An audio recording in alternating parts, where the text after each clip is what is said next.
Hello everyone, my name is Colette Stein and welcome to this week's episode of the Cronkite File. No need to go to multiple news outlets to get your daily fix in. We've got you covered. Welcome to the Cronkite File.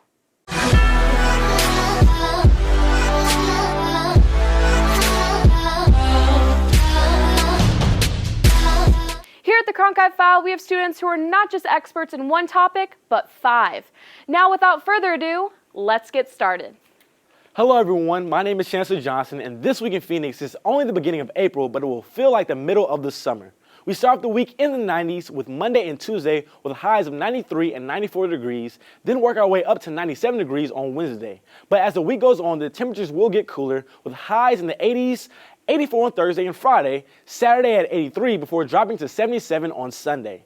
As we take a look at some of the other Arizona cities, Tucson will be around 93 degrees for most of the week, and if you're going down to Lake Havasu, bring plenty of sunscreen because it will be around 96 degrees over the week. And in Yuma, Arizona, much of the same at around 95 degrees. So if you're in Arizona this week, make sure you stay hydrated. Back to you, Colette. Thanks, Chancellor. Well, everyone, it is no longer March, and the madness has come to an end.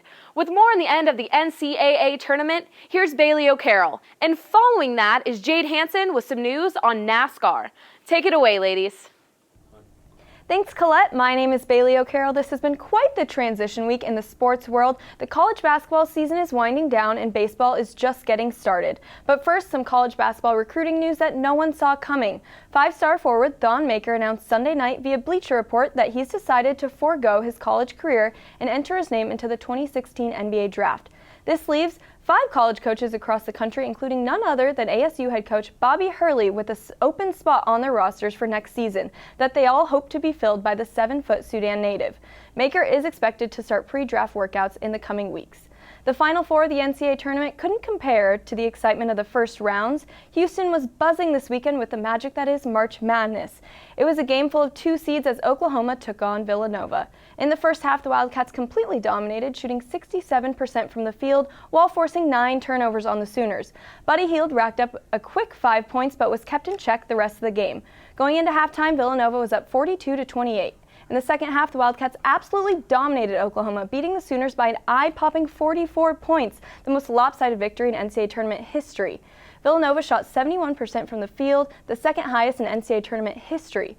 The Wildcats scored more points in the second half than the Sooners finished with total and had 6 players finish in double figures. In the last game of the Final Four, 10-seeded Syracuse took on 1st-seeded North Carolina.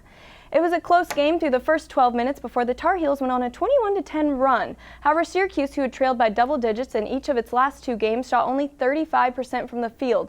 The Orange were down 39-28 heading into halftime. Coming out of the locker room, it was all Carolina. The Tar Heels held the Orange to just 40% from the field, along with 10 turnovers compared to only 5 assists. UNC won 83-66, led by their big 3, Bryce Johnson, Kennedy Meeks, and Justin Jackson, who combined for 47 of their 83 points, advancing to their 10th championship game since winning it all in 2009. And then there were 2. It came down to a 1-seeded versus a 2-seed. In the game, to say the game was exciting would be an understatement, as UNC took on Villanova. It was back and forth the whole way through. The Tar Heels were down 10 with 4 minutes to go, but clawed their way back with 4 seconds to go. North Carolina's Marcus Page hit a contested 3-point shot to tie it up. With 3 seconds to go, Villanova inbounded the ball, dribbled down the court, and Chris Jenkins' shot went in the basket as the buzzer went off, making Villanova the 2016 college basketball champions by a score of 77-74. And just like that, another college basketball season is in the books. We now shift tracks from Houston, Texas to Martinsville Speedway in Ridgeway, Virginia, to talk about all the craziness that happened in NASCAR with our insider, Jade Hansen. This weekend was one for the books for Kyle Busch at Martinsville Speedway. Busch won for the first time ever in Martinsville when he survived 12 cautions to come out on top at the Camping World Truck Series race. Then the next day he took first place again while leading 352 of 500 laps in the STP 500 Cup race. Busch finished ahead of AJ Allmendinger and Kyle Larson. Prior to these victories, Busch hadn't had a win in Martinsville for 10 years, from 2005 to 2015. But other drivers didn't fare so well on Sunday as Dale Earnhardt Jr. spun out and pre-race favorite Denny Hamlin wheel-hopped and slid into the wall. The weekend ended on a good note, though, as one lucky Kyle Busch fan got to somewhat meet him driving down the road, and Busch ended up signing the fan's hat as their 2 cars were stopped next to each other. What a lucky fan. And that's all I have for you today. Back to you, Bailey. The Tampa Bay Rays fell by a run to the Toronto Blue Jays. The Pirates shut out the Cardinals by a score of 1-0, and the Kansas City Royals nearly squeaked one out against the New York Mets by a score of 4-3. And on to our hometown Diamondbacks on Monday night. They fell on their opening night against the Colorado Rockies at home 10-5. And that will do it for this week in sports. Back to you, Colette. I like it. The ladies are dominating the sports segment today. Now let's move our attention to something else we are all fond of, the iHeartRadio Music Festival. And Snoop Dogg? Is it Snoop Dogg or Snoop Lion? I don't know. Rachel, Carly, help me out here. Don't worry about it, Colette. It can get a bit confusing. But in reality, you can probably call him either. I'm sure he would be a bit too high up in the clouds to get mad about it. So, Sunday was a big day in Hollywood this week. Kicking us off at midnight, Game of Thrones star Peter Dinklage hosted Saturday Night Live. I'm going to do a quick recap, so #spoiler alert. First off, Dinklage addressed in his opening monologue that he did not know if Jon Snow was alive or not. I totally don't believe him, but that's just me.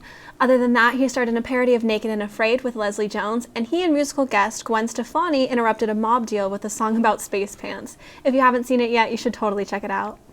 Surprising us all this Sunday, Kesha spoke out about her rape allegations. On Instagram, she wrote that in exchange for her freedom from producer Dr. Luke, she would, quote, have to apologize publicly and say that I never got raped, end quote. A spokesperson for Dr. Luke claims that these allegations are false, according to E! News. In February, a judge ruled that Kesha must remain in her contract with Sony Records, and since then, Kesha has filed an appeal. We'll keep you updated on the story as it unfolds. Now we can't not talk about the 2016 iHeartRadio Music Awards. The show was hosted by Jason Derulo and featured performances from Fall Out Boy, Adele, Rihanna, Justin Bieber, and more. And with plenty of stars and artists in attendance, the show was a complete hit. Among the winners were Drake, who took home Hip Hop Song of the Year with Hotline Bling, Lady Gaga for Best Song from a Movie with Till It Happens to You, and to no one's surprise, Taylor Swift brought home the most hardware, winning Best Tour, Female Artist of the Year, and Album of the Year. And in case you haven't heard, Rob Kardashian and Blac Chyna are engaged.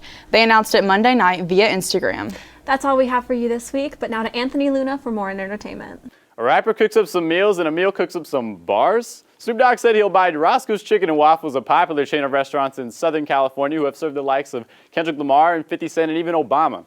Roscoe's declared bankruptcy the day before the rapper's announcement, and its 7 locations are looking to be revived by the debated West Coast King. And Snoop Dogg is also circulating elsewhere, this time in the wrestling ring. The WWE is inducting him into its Hall of Fame after several all-star appearances, including one with the legend himself, Hulk Hogan. And his cousin Sasha Banks is also a female wrestler for the association as well. But lastly, after one rapper moves into the food game, one food moves into the rap game. On April Fool's Day, Hamburger Helper released a mixtape on SoundCloud called Watch the Stove, and the longtime Meat Mash Pasta Mix cooked up a fire tape to the surprise of many. The album is a banger and has over 3 million total plays so far. Definitely something to fill in for those waiting for Drake's next album to drop. And that's all I got for you. Check back in next week for more. Back to you, Colette. Thank you both. As always, a lot took place over this weekend. Some good and some bad. Here's Lillian Donahue with the news. Thank you, Colette. On Sunday, after nearly 2 weeks since multiple suicide bombings shook Belgium's capital, the Brussels airport reopened for the first flights since the terror attack that occurred on March 22nd. The attack killed 16 people at the airport and destroyed its departure hall completely. Airport spokeswoman Florence Moles said it was a symbolic relaunch after 12 days of difficult moments and horror. In the United States, an Amtrak train carrying more than 300 passengers struck a backhoe on its tracks outside of Philadelphia on Sunday. The crash left 2 Amtrak construction workers dead and 35 passengers injured. It is unclear how the backhoe got onto the tracks leading up to the crash. Locally, many in the community came together this weekend for the Phoenix Pride Festival, more than 35,000 to be exact. For over 30 years, Phoenix Pride has celebrated and advocated for the LGBTQ community. This year, the festival featured over 150 entertainment performances and over 300 exhibitors, from food and clothing to community resources. Now let's send it out to Brad Sherman and Josiah Destin with more in news. Hello and welcome into the Cronkite File 100. We'll be discussing Arizona news and national news in 100 seconds. So Brad, starting it off, in the city of Scottsdale, they're raising taxes across the board on many issues. Tell me about a couple of those taxes. Yeah, many issues indeed regarding public parks, public swimming in public pools, as well as having permits for drinking beer out in public. Now, it's going to bring $480,000 a year into the Scottsdale General Fund. The hearing will take place on May 17th, and if passed, will take effect on July 1st. Wow, so a lot of chaos on the roads in the city of Phoenix and Maricopa County. So tell me a little bit about that chaos and about the traffic going on. I heard a highway was even closed. Yeah, especially yesterday on the 101 was closed after a driver going the wrong way westbound on the 101. Luckily, the other people in the car that were struck did not suffer life-threatening injuries. However, the driver going the wrong way did. So we advise people to be careful and safe driving here in Phoenix. Most definitely. So there was a bill passed in Washington, D.C., but that really greatly affects the state of Arizona. That is called the One Person, One Vote bill. And how does that affect us here in Arizona? Well, it's going to affect us tremendously, especially because it favors more Democratic voters. So what the bill is, the one person, one vote, bases the whole entire election districts based off population. So it doesn't matter whether you're a child, an immigrant, illegal, you're all going to be counted into the election districts. And it will affect Arizona greatly, especially with bigger cities with Democratic voters. Oh, that was 100 seconds. So for Josiah Destin and Brad Sherman, back to you guys in the studio. Thanks, boys. Saying everything you have to say in exactly 100 seconds is no easy task. So props to you both. Now moving on to what we all can't get away from. Hillary, Donald, Bernie, etc. It's never ending. Here's Austin Bundy with more. Tonight, yet another primary is at stake for both parties, and this one is huge. Wisconsin voters will be heading to the polls tonight to determine who wins their delegates. Vermont Senator Bernie Sanders is looking to snatch a fourth straight win over former Secretary of State Hillary Clinton and close the gap in delegates, with 96 of them available in Wisconsin. This state also has a major role to play in determining whether the Republican race will be heading to a contested convention. The more delegates won by Texas Senator Ted Cruz and Ohio Governor John Kasich means Donald Trump will fall even shorter of the 1,237 delegates he needs to lock up the nomination. Now, what exactly is a contested convention? Well, in both parties, there's a certain amount of delegates available to win out of all 50 states and other U.S. territories that vote in primaries. Delegates are voters that are picked by each state to go to the national convention of their respective party and vote for a candidate. Bound delegates have to vote for the candidate their state was won by proportionally. So for instance, Ted Cruz won 27% of the vote in Iowa, which means he gets 27% of the available delegates in that state to vote for him. The other candidates who won delegates in states and have now dropped out can choose to release their delegates, making them unbound delegates. Unbound delegates can then vote for anyone they want, Trump, Clinton, even their own mom. But essentially, a candidate needs a simple majority of the delegates their party provides. So the Republican Party, a candidate needs 1,237 delegates out of 2,472. And in the Democratic Party, they need 2,383 delegates out of 4,765. If a candidate does not reach this majority before the convention, then it turns into a contested convention where all the delegates that are unbound are persuaded by each campaign and can redecide who they want to vote for until a candidate receives a majority. Wisconsin will determine how possible this type of convention can be. Does anyone remember when news outlets called Hillary Clinton the apparent winner in the Nevada caucuses back in February? Well, on Sunday, after all the votes were finally counted, it turns out Bernie Sanders actually won. This means the delegates awarded to each candidate have to be redetermined, making it possible for him to inch ever so much closer to catching Clinton. And that's the way it is on both sides of the aisle. Back to you, Colette. Well, everyone, that will do it for this week's episode of the Cronkite File. Make sure you visit cronkitefile.net for articles and more. As always, we hope you have a great rest of your day, and we will see you next week. My name is Colette Stein, and this has been the Cronkite File.